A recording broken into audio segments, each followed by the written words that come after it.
This week on Beyond the Drywall, our special guest is Scott Fisher of Comfort Air Heating and Cooling. Scott will be discussing changes in the industry and what you can do to help keep costs down. Part number 1 of a 2-part interview. Like and follow us now.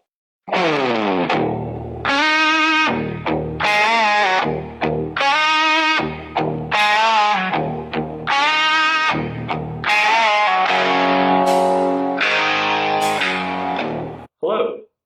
This is Beyond the Drywall, a place where we talk about tools, tenants, and truths about property management and construction. I'm your host, John, and with me today I have Scott Fisher. Scott Fisher is the owner of Comfort Air Heating and Cooling Solutions. Scott, thanks for joining us. Oh, no, thanks for having me. Absolutely. Scott, you've been doing this for how long now? 40 years.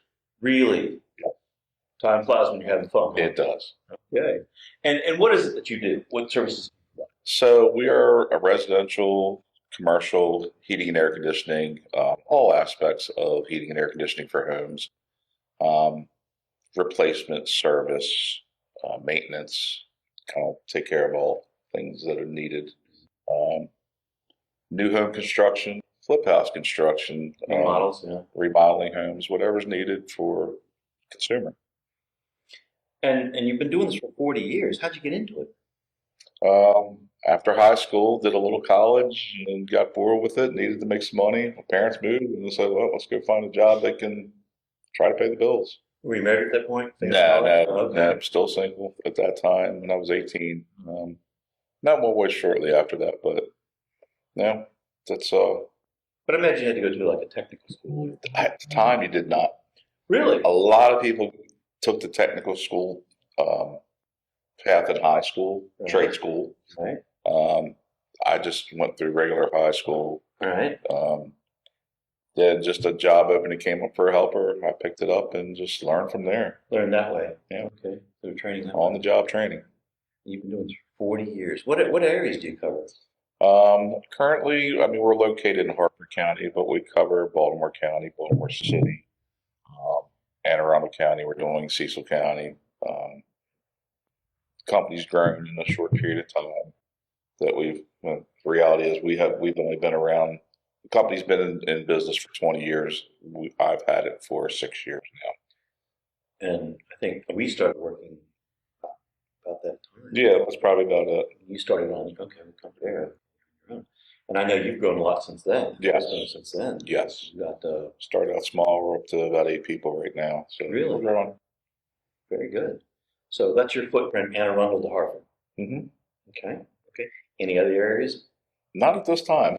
I know you got There's there only to so me. much. Yeah. Yeah, there's only so much ground you can. Yeah, I know. cover I've asked you in a to day. go to like Prince George County and stuff. Yeah, that was a favor. That's exactly. That was a favor. So, okay, so you're doing residential, commercial, Mhm. okay, and you're also doing rental properties, Correct. because I know that's primarily where we started out our relationship. Right. I think we met at. How did I get you? Was it Don? Through Don. Don, okay, yeah. And Donnie, I met at one of the meetup groups, and so he'd helped me out a whole lot at that time. I was just starting out as a property manager, and I couldn't get anybody to save my life. Yeah. No, really, it was always. What zip code you in? Yeah. No, we don't go there. And unfortunately, the majority of my properties were in economically challenged areas. Has a lot of people there. Yeah, Especially and starting out in the. and it wasn't rental until and really you and Don helped change and get things moving because I couldn't get service out there, and my tenants still had the need. They had to have cooling, they had to have air conditioning, they had to have electrical. And the darndest thing, everybody that was in Don's neighborhood knew it. Yeah. And he just, I got a plumber for you. Yeah. I got a niche guy over here. And you're like, they're all in my neighborhood. I'm like, okay. And that was really the turn of events for me because as I hit the first 40 units, I was able to handle everything with just, Maintenance guy. yeah, the handyman. Yeah. I had this old handyman guy. He was great. People loved him, but he couldn't handle the bigger challenges. Yeah. And then, when it came to the different seasons and the heating and the cooling situations came up, bigger problems came up, I really needed help. And then after we grew to 80 units, and after that over 120, I was losing my mind, trying to get these things solved for people. Mhm. And you, Don, and a couple other guys were willing to go out there to these areas. And I always appreciated that because And they always said all at once. Yeah, yeah, but I did. And then later, our relationship, as my other activities were going on the construction side, maintenance side, we were working on projects doing rehabs together. Mm-hmm. We did a few of those together, and those were good. Those were interesting. They were fun. Yeah, yeah. So we do have some history, and I've always been able to rely on you to help, and a couple others to help get me out of situations, emergency calls, Sure. and stuff that just I didn't know where to go. So I remember, and you do, and I think you do this well. You'll do this for other people. So I just kind of want to mention, but you've done things like hot water tanks, boiler services.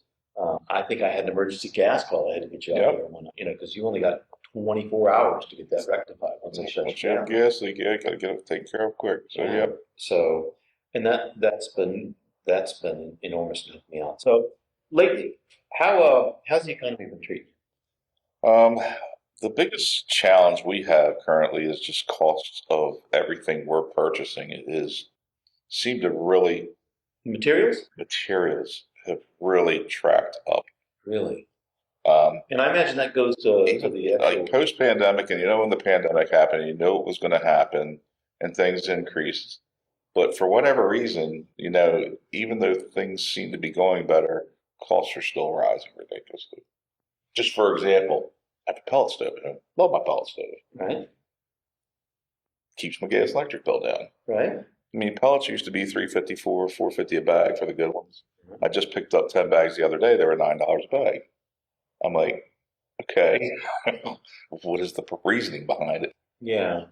Gas costs are down. Sure. It's hard to justify why, but things have gotten ridiculous. Once And I the new imagine that conveys refrigerants, to the actual heating and cooling units. exactly, because the new refrigerants changed over officially January 1st, where the old refrigerant, the 410 stuff, Right. can't sell anymore. So you had all the new increase with cost of refrigerants, the equipment. You used to buy the jug for just the regular 410 refrigerant we've been using the past 25 years, 150, 200 a jug. Right. Then something happened, even though they knew the 454, the new stuff was coming, something happened where they couldn't get supply out to customers, something with a blow-off valve. I got to deal through carrier to be able to get a jug, to be able to have it, but it cost me $1,100 a jug. A jug. A jug. So And how long is the jug good for? How many? it's 25 pounds. So depending on what their problem is, if you had a system that was out of refrigerant, it takes 8 pounds, do the math. So your bill reflects, and they think you're gouging. Yeah. Like, how bad can a can of gas be? Yeah. That's crazy. We just did one not long ago this was a new home built. Mike Shock, I don't know if you know him, but Yeah. new home he built. Somebody came in and stole a 5-foot piece of copper, Uh-huh. the refrigerant lines, cut them loose, Oh, cut the unit right at the indoor cool, so the cool is no longer any good, and all the refrigerant. And hey, it's $4,000 to fix this. seriously? The Freon, Yeah. the new cool. Oh yeah, I'm $2,500 into materials before I even walk in the door. Yeah. And a lot of people don't know or don't realize that in inner city areas, theft like that's quite common. Because I went on 2 today. Really? 2. Yeah, one, they stole the outdoor unit right on East Baltimore Street, stole the outdoor unit, and every bit of copper they could get to. I know that you replaced a couple of whole systems because they sold, and That's the other sometimes. thing. Yeah, if the unit was a year old and that happened now, I can't get the old equipment. Really? There's no 410 equipment available. So now you've got to change your cool and your outdoor unit. Wow. That gets expensive. Yeah, and cages can only do so much. That's exactly it. No, so if somebody stole $10 worth of copper and it costs the owner, $4,000 to fix it. That's insane. And I'm sure the owner doesn't get it. He understood. I told him, so he knew as soon as it happened. I And tried to just tell got- my and just guys, got hey, sick, yeah. this new the refrigerant's out. Yeah, and just got sick over it. Sure. Yeah. Wow. So what about the new equipment, the whole pieces? That's gone up in price, or is it Yes. like how Um, much? I'd say over the past 3 years, equipment's gone up about 40%. 40%. Over the past 3 years, 35, 40. It's getting insane. Now, of course, we're at the turn of, it's usually, you usually get a 3 to 5% increase a year. All right. But once the new refrigerant dropped, that price dropped, it jumped about 15 to 20%. So I Plus know their quarter, they're every 6 months they're doing semi-annual increases on equipment. Normal, but then it's just going up from there. to give you an example about how these prices affect, the property owner or the homeowner, like just what 4 or 5 years ago to replace a cooling unit. Oh yeah, you go in and do a furnace and air conditioning, 5,000, 6,000 bucks. And then as That a same couple system years, is now 10 grand. It's like, no kidding. yeah, you're at 9 to 10,000 where you were at 5 to 6,000 before. So it's insane. Because I remember just the last time I was involved, it might have been 75 or 100. It was like, so it shot. You're saying it shot up almost 10 grand in the last. Yeah. So yeah, just the example. Yeah, we used to do, the townhouse, the ductwork, furnace, air conditioning installed. Yeah, we were 7,500. We're at 95 now, and that's still tight. Hmm. So yeah, it's a pretty serious increase. Sheet metal prices have gone skyrocketed. Just every aspect involved with it. But how's that impacting you in terms of your bottom? Is it With house, when you're flipping houses, you're on a budget, so it's difficult for people to understand in the business. I mean, they know because they see it on a lot of different ends, but right? somebody that might be newer to it's like, oh no, they'll look online and they'll see something. Well, I get this system for 4,000 bucks. Those There's a that, lot more involved with it than what you're just looking at. sure. Those that are doing that management by spreadsheet. Yeah, you know, yeah. So good stuff. that's crazy. So let's just talk about not the big things that we were just talking about right now. But Sure. let's talk about like apartment and rental home maintenance, things that you run across common. Wow, so many things. Obviously, with forced air systems, the most important thing is to have filters for your tenants to change. They're not going to change it, but at least if you They have it don't. on site, They don't, and it's in the you need to be in the contract, and they won't. They And, won't. we've run across those where you've they won't. shown me the picture, some blackened, plugged up piece Yes, of. they won't do it. And I hate to say it, but so many times that's the cause of the service call, or that created Right. the problem of why the Right. furnace isn't working. And by then the damage is done. Yes, and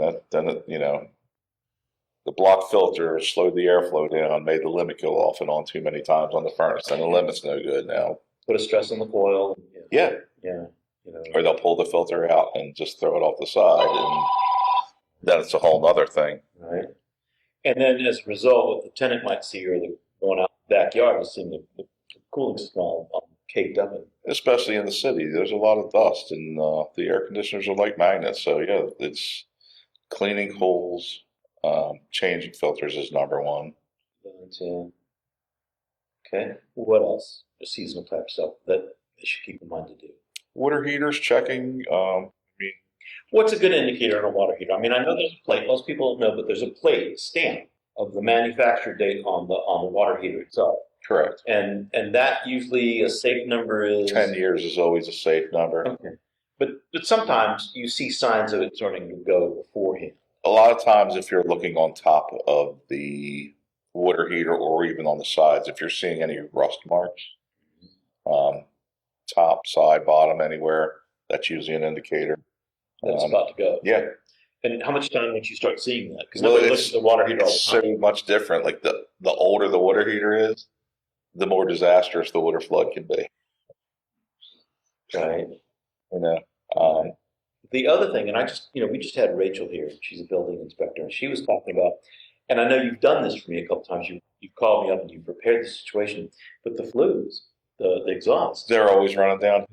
or off the side, Right, or they've it's got carbon disconnected monoxide, and- yeah, I mean they're like There's over no here. flue. Somebody took the flue off, or it's just There's a lot of things that professionals need to look at to make them safe, because at the end of the day, you're responsible for the tenants. Sure. What about boilers?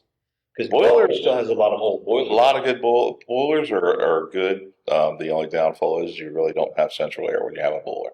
Right. But they're like tanks, You can An get average boiler that's a hot water boiler. There's a couple of different kinds, but an average hot water boiler is going to be 30 years old or more. But if you have to replace it, then it's expensive. It's very expensive. Yeah. I mean, I think you went out to one of our properties that had, over on Belvedere. Mm-hmm. Oh yeah, there was the couple bad boilers there. And on top of that, the owner wanted. I think what was going on was they were feeding into one tank or something at the time. So yeah, the water heaters were trying to feed into one tank. Then there was too much going into the flue pipe, and it wasn't done correctly. And they tried to rig a few things up to make it work. So yeah, that was the rip out, start fresh. Yeah, and it can get expensive, and Oh, absolutely. you got to pay. What else can you do? So I know other seasonal things that are quite common that I know that I sent you out to look at. Thermostats. Yes. How does that impact tenant's bill? How does it impact service? I mean, if the furnace is running correctly, you're going to have better airflow. Everybody's going to be more comfortable. Tenants, I always see when they get to a thermostat, as soon as they see they're not comfortable at all, they're going to go to the extreme with the temperatures. Thanks for watching, and be sure to come back for part number 2 on Beyond the Drywall.